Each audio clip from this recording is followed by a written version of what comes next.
What role did colonialism play in the Fashoda Incident? If you're curious about how colonial ambitions led to one of the most significant standoffs in African history, the Fashoda Incident is a fascinating case to explore. Let's break it down. By the late 19th century, European powers were in a fierce competition to claim African territories.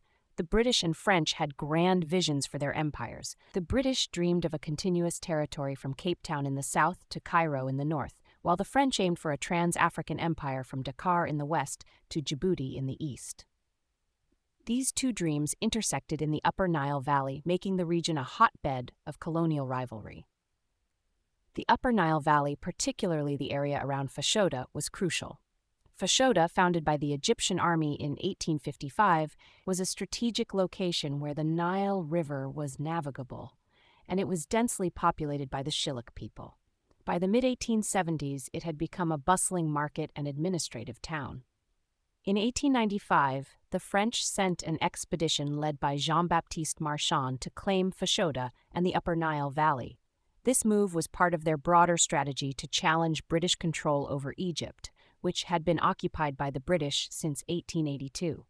The French hoped that by establishing a presence in the Upper Nile, they could pressure the British to leave Egypt.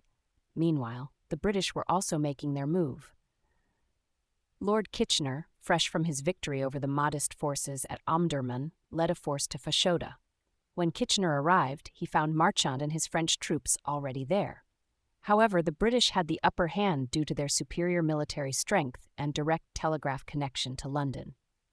The standoff at Fashoda was intense but ultimately resolved peacefully. The French, realizing they were outgunned and too far from home to mount effective resistance, accepted British terms and withdrew. This withdrawal was a significant diplomatic defeat for France, but marked a turning point in their colonial policy. The Fashoda Incident highlighted the competitive nature of colonialism.